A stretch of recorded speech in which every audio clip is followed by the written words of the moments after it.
దేవుని పరిశుద్ధ నామమునకి మహిమ కలుగును గాక. వస్తున్న సంఘ విశ్వాసులు మీకు అందరికీ వచ్చిన మీకు అందరికీ శుభవందనాలు. అదేవిధంగా యూట్యూబ్ ఛానల్ చూస్తున్న మీకు కూడా ప్రభు అయిన యేసు నామమున శుభవందనాలు. ఈరోజు పరిశుద్ధాత్మ దేవుడు గురించి మనం చెప్పుకుందాం. పరిశుద్ధాత్మ దేవుడి గురించి చాలా భావాలు ఉన్నాయి, వేరు భావాలు ఉన్నాయి వ్యక్తుల్లో. కొంతమందిని ఆయన ఉన్నాడని చెప్తారు, కొంతమంది లేడని చెప్తారు. ఆయన ఒక వ్యక్త శక్త ఇవాళ మాట్లాడుతున్న విషయం ఏంటంటే పరిశుద్ధాత్మ దేవుడు ఒక వ్యక్తి కింద ఉన్నాడా, అంటే ఆయన యొక్క శక్త, యేసుక్రీస్తు యొక్క శక్త అనేసి మనం ఆలోచిద్దాం. కాబట్టి పరిశుద్ధాత్మ దేవుడు ఒక శక్తి అని చాలా మంది బైబిల్ పండితులకి చాలా మంది నమ్ముతున్నారు. కొంతమంది అయితే అలా కాదు, దేవుడు ఒక వ్యక్తి అని చెప్పడం జరుగుతుంది. ఇప్పుడు దేవుడి వ్యక్త శక్త అనే విషయం మనం తెలుసుకుందాం. మీరు ఏమనుకుంటారమ్మా? పరిశుద్ధాత్మ దేవుడు యూట్యూబ్ ఛానల్ చూస్తుంది, మీరు ఒక శక్తి అనుకుంటున్నారా లేకపోతే ఒక వ్యక్తి అనుకుంటున్నారా అని చూసుకుంటాం. పూర్వకాలంలో దేవుడు సృష్టి ఆరంభంలోనే నుండి అంటే పాత నిబంధన కాలం అంతా ఎవరు అంటే తండ్రి అయిన దేవుడు, యెహోవా తండ్రి యావే, ఆయనే అందరికి ఉన్నాడు. తర్వాత నెక్స్ట్ ఎవరు వచ్చారంటే యేసుక్రీస్తు రావడం జరిగింది. ఆయన 33.5 సంవత్సరాలు జీవించి 30 సంవత్సరాలు వచ్చిన తర్వాత బాప్తిసం యోహాను ద్వారా తీసుకుని ఆ 3.5 సంవత్సరాలు ఆయన యొక్క సువార్త పరిచర్యలు అనేకమైన కార్యాలు జరిగించాడు. అనేక మంది గుడ్డివారిని, కుంటివారిని, మోగవారిని అందరినీ స్వస్థత పరిచాడు. చనిపోయిన వారిని కూడా లేపడం, 2 సందర్భాలు చనిపోయిన వారిని కూడా లేపడము జరిగింది. ఈ విధంగా చూసుకుంటే తండ్రి అయిన దేవుడు తన యొక్క కార్యంలో నిర్వర్తించాడు. కుమారుడైన యేసు ప్రభు కూడా తన కార్యంలో నిర్వర్తించి వెళ్తా శిష్యుడికి చెప్పడం జరిగింది.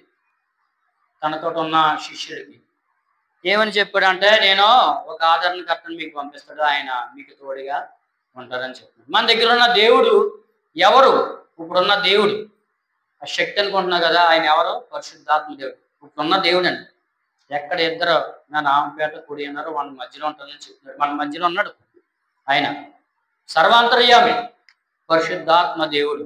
ఆయన గురించి మనం చాలా చెప్పుకుందాం. కాబట్టి యేసుక్రీస్తు చనిపోయిన తర్వాత పెంతెకొస్తు పండుగ 50 దినం అంటే లెక్కెట్టుకుంటే దగ్గర 49 దినాలు అయిపోయిన తర్వాత 50 దినము వాళ్ళందరూ ఒక చోటన కూర్చొని ఉన్నప్పుడు ఆయన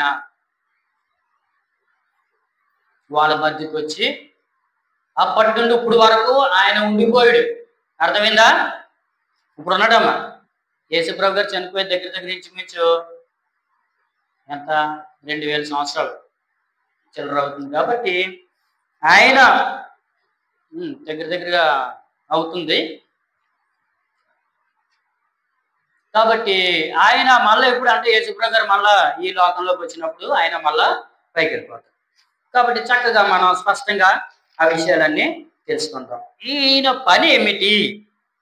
పరిశుద్ధాత్మ దేవుని యొక్క పని ఏంటంటే, యేసుక్రీస్తు ఆయన దేవుడు, నిజమైన దేవుడు. ఆయన కార్యం ఈ లోకంలో నెరవేర్చడానికి ఆయన ఈ లోకంలోనికి పంపబడ్డాడు. ఆయన ఒక వ్యక్తి అని నేను నిరూపిస్తాను. కాబట్టి చక్కగా మీరు స్కిప్ చేయకుండా చూడండి. యూట్యూబ్ ఛానల్ చూస్తున్నవారా మీరు చాలా మంది స్కిప్ చేస్తున్నారు, చూడడం లేదు. ఇలా వచ్చిన వెంటనే టప్ అని మీకు క్లారిటీగా ఉండాలి, డ్యాన్సులు ఉండాలి, ఫైట్లు ఉండాలి, ఇలాంటివి ఉన్నప్పుడు చూస్తున్నారు. లేకపోతే ఏ దేవుడి వాక్యం కాదు, మాకు తెలుసు బైబిల్ అంతానే అనేసి మీరు అనుకుంటున్నారు. కాబట్టి ఆ విధంగా అనుకోకుండా మీరు చివరి వరకు చూడండి.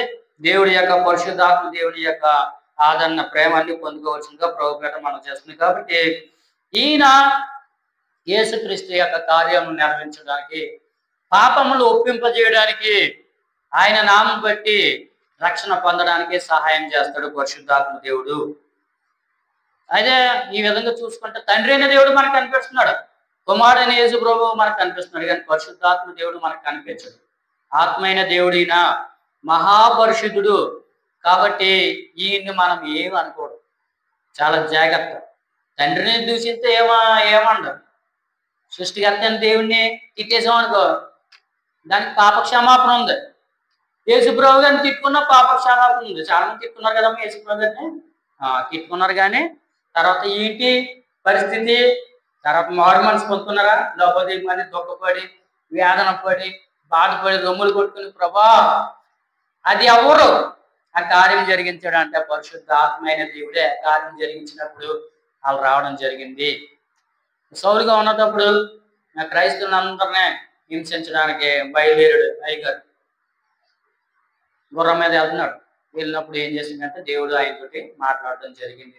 ఎవడనో పడిపడి గుర్రం మీద నుండి ఆయన యొక్క వెలుగు వచ్చినప్పుడు ఎవడరా నువ్వు అన్నట్టు మాట్లాడాడు. ఎవరు నువ్వు అంటే గౌరవం కూడా తగ్గడు.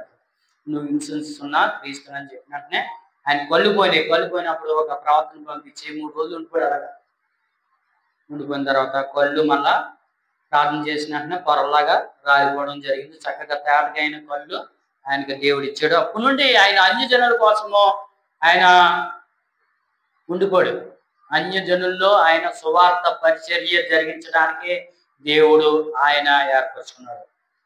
పౌలుని యూదులకి రక్షణార్థమే దేవుడు ఆయన్ని ఏర్పరచుకున్నాడు. ఈ విధంగా అనేక మందిని ఏర్పరచుకున్నాడు. తోమా గారిని ఏర్పరచుకున్నాడు, బర్తలోమే గారిని ఏర్పరచుకున్నాడు. వాళ్ళు మన భారతదేశానికి వచ్చి అనేక మంది పరిచర్య చేశాడు. మొదటి శతాబ్దంలోనే 19 క్రీస్తు శకము 50-60 సంవత్సరాల మధ్యలో మన దేశానికి వచ్చి వాళ్ళ సువార్త పరిచర్య చేశారు. కాబట్టి ఈ విధంగా పరిశుద్ధాత్మ దేవుని యొక్క కార్యములు ఏమిటి అని చెప్తే యేసుక్రీస్తు ఒక సందర్భంలో ఒక మాట చెప్పడం జరిగింది.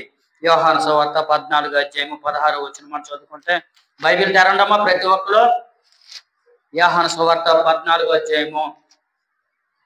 14:16 మనం చదువుకుంటే ఏమి రాసింది అని మనం చూసుకుంటే ఇక్కడ చక్కనైన వాక్యంతో దేవుడు మనతో మాట్లాడుతున్నాడు. 14:16 ఇక్కడ ఏమంటున్నాడంటే నేను తండ్రిని వేడుకొను పొందును మీ యొద్ద ఎప్పుడును నుండుటక ఆయన వేరొక ఆదరణకర్తను అనగా సత్య స్వరూపియగు ఆత్మను మీకు అనుగ్రహించును. యేసు ప్రభు వెళ్తా మీరేం కంగారు పడకండి, నేను వెళ్ళిపోయిన అనేసి మీరు బాధపడకండి అపోస్తులారా, నా ప్రియమైన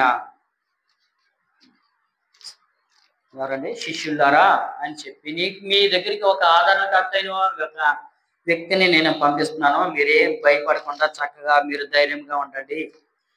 నేను తండ్రిని వేడుకొందును, తండ్రిని అడుగుతాను. నేను తండ్రి అంటే ఎవరు, కుమారుడు అంటే ఎవరు, పరిశుద్ధాత్మ దేవుడు అంటే ఎవరు? తండ్రి వేరు, కుమారు వేరు, పరిశుద్ధాత్మ దేవుడు కానీ ముగ్గురు ఒకటే.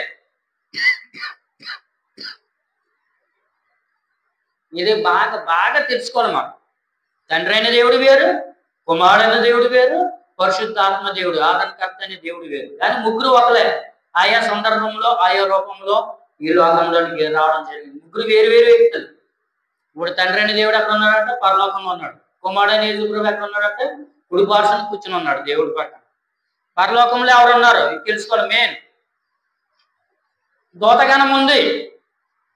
పరలోకంలోకి ఎక్కిపోయిన వాడు ఎవడు ఇప్పుడు వరకు నేను చూడలేదు అంటున్నాడు. ఎందుకంటే పరలోకంలో రాజ్యం నరుడు అనేవాడు ఒక్కడు కూడా లేడు. యూట్యూబ్ ఛానల్ చూస్తున్న వారి ద్వారా పరలోకంలో ఎవరు లేరు. ఉన్నారంటే నాకు చెప్పండి, కామెంట్ చేసి నేను చూస్తాను. మరి ఎందుకంటే 66 గ్రంథాల్లో నేను చదివినప్పుడు నాకు ఎక్కడ కనపడలేదు. పరలోక రాజ్యంలో ఎవరు ఉన్నారంటే కెరూబులు, శరాపులు, దూతలు, మహాదూతలు వీళ్ళందరూ ఉన్నారు. యేసుక్రీస్తు పరిశుద్ధాత్మ సృష్టికర్త అనే దేవుడు యెహోవా తండ్రి యావే ఉన్నాడు. ఆయన కూడా ఉన్నత స్థలంలో ఉన్నాడు. అక్కడ వెళ్ళడానికి ఎవరికే అధికారం లేదు. కాబట్టి అన్నట్టు ఉన్నత స్థలంలో ఉన్న దేవుడు అక్కడ ఉండడం జరిగింది. కాబట్టి ఇక్కడ చూసుకుంటే అక్కడ నుండి ఈ పరిశుద్ధాత్మ దేవుడు యేసు ప్రభు గారు చనిపోయిన తర్వాత ఆయన పైకి వెళ్ళినప్పుడు 50 రోజులు అంటే పెంతెకొస్తు దినం రోజున ఆయన ఈ లోకంలో వచ్చి ఆయన ఈ లోకంలో ఉండిపోవడం జరిగింది. ఇక్కడ చూసుకుంటే నేను తండ్రిని వేడుకుంటాను మీ యొద్ద ఎల్లప్పుడూ ఉండటక ఆయన వేరొక ఆదరణకర్తను అనగా సత్య స్వరూపియగు ఆత్మను మీకు అనుగ్రహించిన. సత్యము అంటే యేసుక్రీస్తు ఏ రూపంలో ఉంటాడు ఈయన అంటే యేసుక్రీస్తు యొక్క రూపము. నేనే మార్గము సత్యము జీవం. సత్య స్వరూపి స్వరూపి అంటే సొంత రూపం. మీ రూపం ఏదమ్మా? మీ రూపం మీదే కదా, నా రూపం నాదే. అలాంటి రూపం ఎవరి రూపం అంటే సత్య స్వరూపి అంటే సత్యం అంటే దేవుడి యొక్క రూపం, యేసుక్రీస్తు యొక్క రూపం కలిగిన వాడు ఆయన ఈ లోకంలోకి రావడం జరిగింది అనేసి ఇక్కడ చెప్పడం. లోకము ఆయనను చూడదు, ఆయన కనపడ్డాడు. అమ్మ జాగ్రత్తగా అమ్మ లోకం అబ్జర్వ్ చేస్తున్నారా లక్ష్యం గారు, మనకి దేవుడు కనపడ్డా, ఆయన ఉన్నాడు, ఇక్కడ ఉన్నాడు, మన దగ్గర ఉన్నాడు.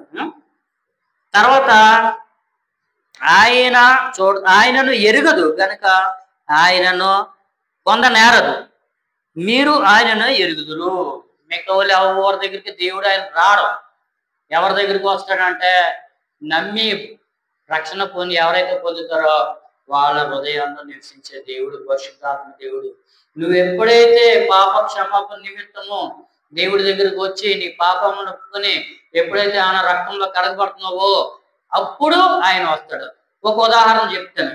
దేవుడు యోహానుతోటి బాప్తిసము తీసుకున్న వెంటనే పావును వల్లే ఆత్మ పైనుండి దిగి రావడం జరిగింది ఆయన మీదకి. అప్పుడు ఈయన నా ప్రియ కుమారుడు, ఈయనందు నేను ఆనందించుచున్నాను అనేసి దేవుని యొక్క స్వరం కూడా మనకే వినబడడం జరిగింది. మీకు ఉంది కదా మత్తయి సువార్త, లోకా సువార్త, ఎన్ని సువార్తలు చదివితే మీకు చక్కగా తేటగా దేవుని యొక్క బయోడేటా మీకు వస్తుంది. ప్రతి ఒక్కరు చదవండి ఇంటికి వెళ్ళిన తర్వాత. కాబట్టి ఆయన మనం చూడలేము, మనలో ఆత్మ ఉంది. ఆత్మ ఎప్పుడన్నా చూసుకున్నామా? అర్థంలో మన యొక్క రూపం చూసిన కానీ నీలో ఆత్మ ఉంది కదా, ఆత్మని ఎప్పుడన్నా చూసుకున్నా వచ్చామా? నీ ఆత్మని ఎప్పుడన్నా చూసుకున్నా నువ్వు? కనపడుతుందా? మనకు కనపడదు. మనకి ఏం కనపడుతుంది? శరీరం కనపడుతుంది. అర్థంలో నిలబడితే ఏం కనపడుతుందండి? మన రూపము కనపడుతుంది. కాబట్టి ఆత్మైన దేవుడు కూడా మనకు కనపడదు, కానీ ఆయన యొక్క కార్యాలు మనకి కనపడుతుంది. అంటే దీన్ని బట్టి పరిశుద్ధాత్మ దేవుడు ఒక వ్యక్తి, శక్తి కాదు, ఆయన ఒక వ్యక్తి అనేసి మనం చెప్పుకోవడం జరిగింది. అదేవిధంగా ఇంకా ముందరికి వెళ్దాం. ఇక్కడ ముందరికి వెళ్తే అపోస్తలుల యొక్క కార్యములు 2వ అధ్యాయంలో చూసుకుంటే ఆయనకి ఆయన పరిచయం చేసుకుంటున్నాడు. ఏ విధంగా చేసుకుంటున్నాడు అంటే ఇక్కడ చూసుకుంటే 2వ అధ్యాయం 1 నుండి చూసుకుంటే, పెంతెకోస్తు పండగ దినము వచ్చినప్పుడు అందరూ ఒక చోట కూడి ఉండగా అప్పుడు వేగముగా వీచు బలమైన గాలి వంటి యొక్క ధ్వని ఆకాశం నుండి అకస్మాత్తుగా వారు కూడి ఉన్న ఇల్లంతయు నిండెను. పరిశుద్ధాత్మ దేవుడు ఎంటర్ అవుతున్నాడు.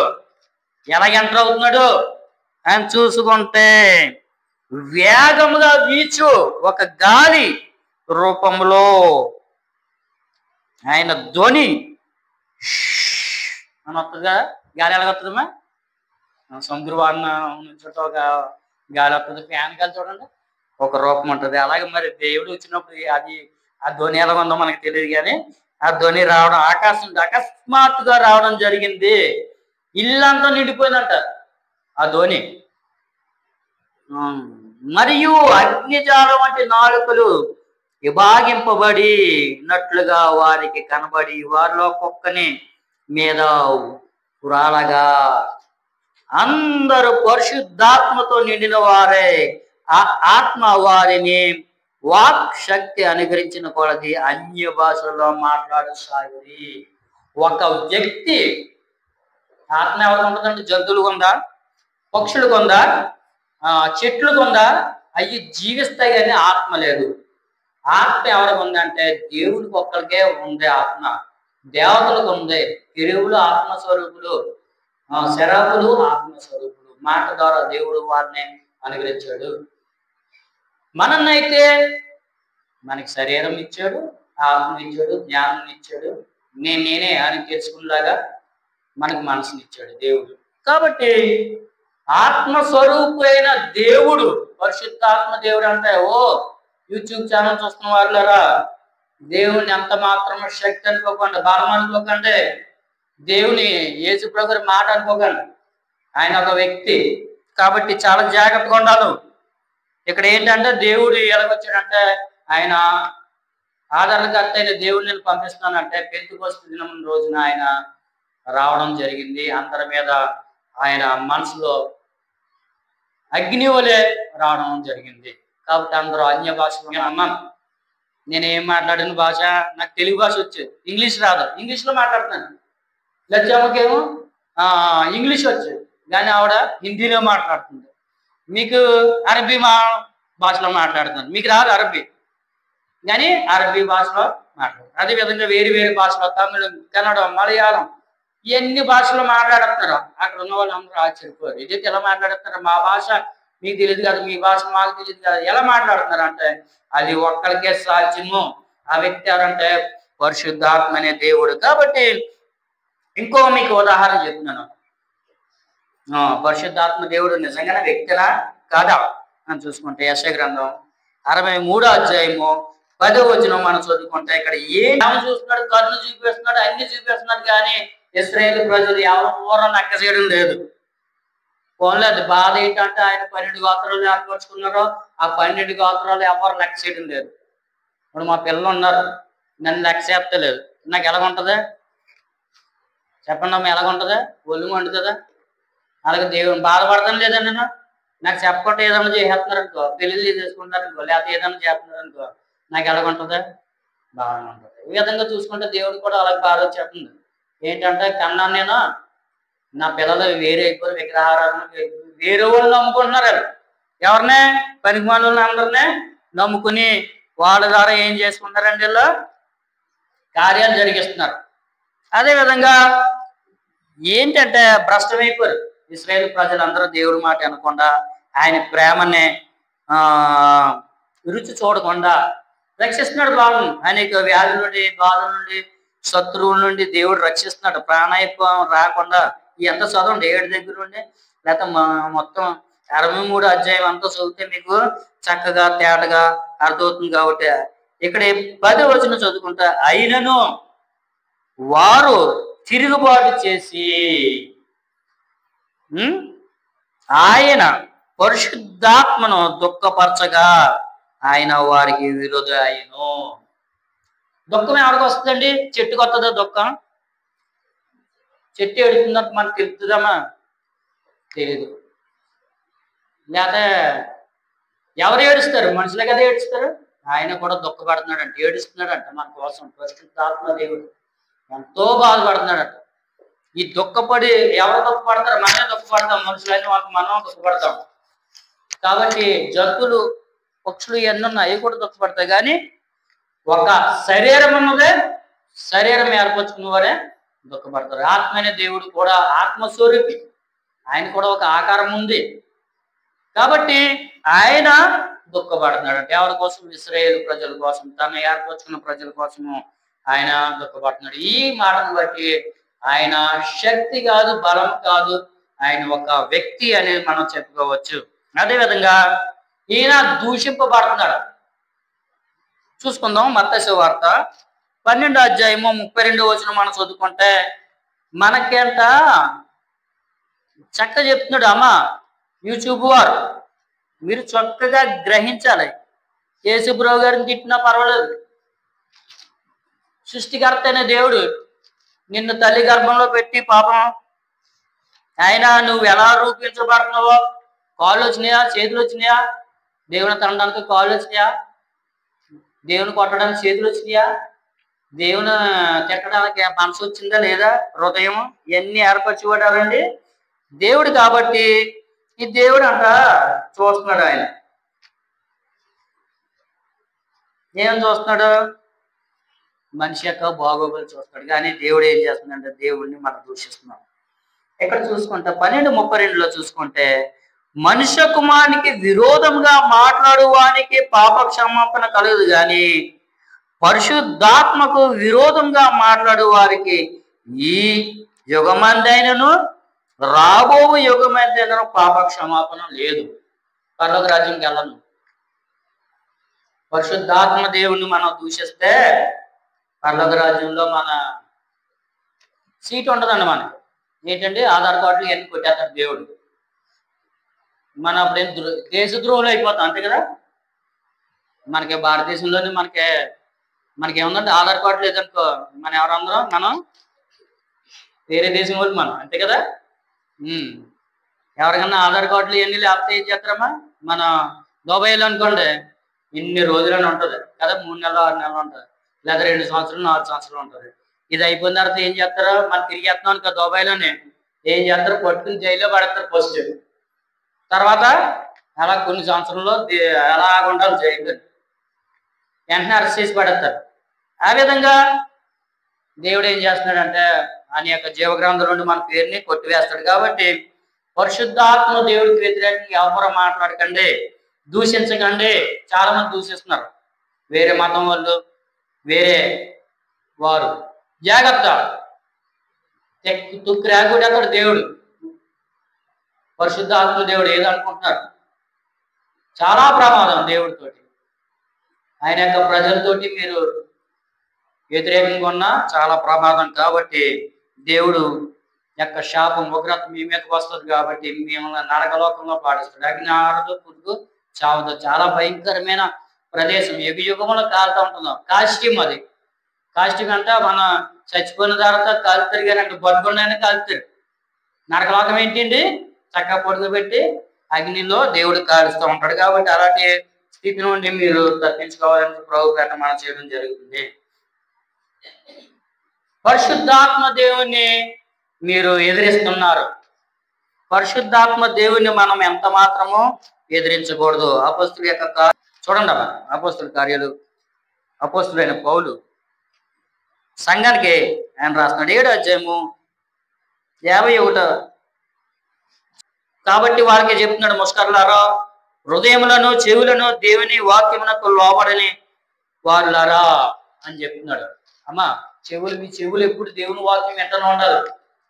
ఇహలోకమైన వార్తలు మనం వినడానికే వినొచ్చు, తప్పులేదు, వినండి చక్కగా. అవి కూడా వినాలి, మనం లోకంలో జీవిస్తున్నాం కాబట్టి అన్ని వినాలి. కానీ మనం ఏం చేయాలి, గ్రహించకూడదు, వాటి ప్రకారం మనం నడవకూడదు.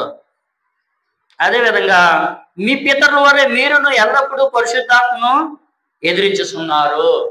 వాళ్ళకి బుద్ధి లేని వాళ్ళు పెద్దలు, మీకు జ్ఞానం ఉంది కదా, లోకం మారికొల్ది పరిశుద్ధాత్మ దేవుని వ్యతిరేకంగా మనం దూషిస్తున్నాం అని చెప్తున్నాను. కాబట్టి మేము కూడా అప్పుడప్పుడు చాలా బాధపడుతూ ఉంటాం. ఒక్కొక్కసారి మాకు ఒళ్ళు మండిపోయి ఇలాంటి పరిస్థితులు వచ్చినప్పుడు మేము కూడా దేవుణ్ణి ఒక్కొక్కసారి తిట్టుకుంటూ ఉంటాం. మేము కూడా దేవుడే పాపాలను మనం క్షమించే దేవుడు కాబట్టి ఆయన నవ్వుకుంటాడు. దేవుడు ఏం చేస్తాడండి, మనం తిడుతుంటే నవ్వుకుంటూ ఉంటాడు దేవుడు. ఆయన వేసి మనస్ఫూర్తిగా తిడతామా అంటే, ఆయన దేవుని మనస్ఫూర్తిగా మనం ఏమైనా తిట్టగలమా? ఏదో మనకు వచ్చిన బాధను బట్టి మనం ఏదో దేవుడిని ఆ విధంగా అంటారు. కానీ దేవుడు నవ్వుకుంటాడు. కానీ మనకి వెంటనే పరిష్కారం ఇచ్చే దేవుడు కాబట్టి, ప్రేమించే దేవుడు కాబట్టి. మీ పితరులు ప్రవర్తనలో ఎవరిని హింసింపగా ఉండిరా? ఏమయ్యా, మీ తాతలు ముత్తాతలు ప్రవర్తలు వచ్చి చెప్తుంటే వాళ్ళని చంపేసి, వాళ్ళు చెప్పిన మాటలు లెక్క చేయకుండా చంపేశారు. వాళ్ళు మీరు గ్రహిస్తున్నారా? ఆ నీతిమంతుని రాకను గురించి ముందు తెలిపిన వారిని చంపిరి. యేసుప్రభు గారు వస్తున్నాడు, ఈ లోక పాప క్షమాపణకి ఈ లోకానికి వస్తున్నాడు అంటే యోహాన్ని ఏం చేశారండి, చంపేశారు, శిరఛేదనం చేయడం జరిగింది. అనేక మంది చాలా మందిని చంపడం జరిగింది. ఈ విధంగా మనం వాక్యం ద్వారా తెలుసుకోవచ్చు. ఆయనను మీరు ఇప్పుడు అప్పగించి హత్య చేసిన వారైతే తన సొంత ప్రజలే యేసుప్రభు గారిని నిందించారు. పైవులు కాదు, యేసుప్రభు గారు అన్యులు కాదు, ఎవరంటే సొంత ప్రజలే అసూయతోటి, ద్వేషంతోటి, కక్షతోటి ఆయన ఏం చేశారు, పట్టుకుని ఆయన సిలువకి అప్పచెప్పడం జరిగింది. దేవదూతల ద్వారా నియమింపబడిన ధర్మశాస్త్రం మీరు పొందితురు కానీ దాన్ని గైకొనం లేదని చెప్పాను. ఇక్కడ చూస్తే దేవుని యొక్క శక్తిని, బలాన్ని అన్ని చూశారు. చనిపోయిన వాళ్ళని కూడా లేపడం చూశాడు. కానీ ఏం చేశారు, దేవుడికి వ్యతిరేకంగా వాళ్ళ మాటలు ఈ మాటలు విని, ప్రధాన యాజకుల మాట, శాస్త్రులు, పరిచయం వీళ్ళందరూ మాటలు విని ఏం చేశారంటే దేవుణ్ణి ఎదిరించడం జరిగింది, దేవుని చంపడం జరిగింది అనేసి ఇక్కడ చెప్పుకోవడం జరిగింది. లాస్ట్ గానే పరిశుద్ధాత్మ దేవుని ఎదుట అబద్ధం ఆడకూడదు. మన దేవుని యొక్క ఇక్కడ చక్కని ఈ మాట మీరు నేర్చుకోవాలి.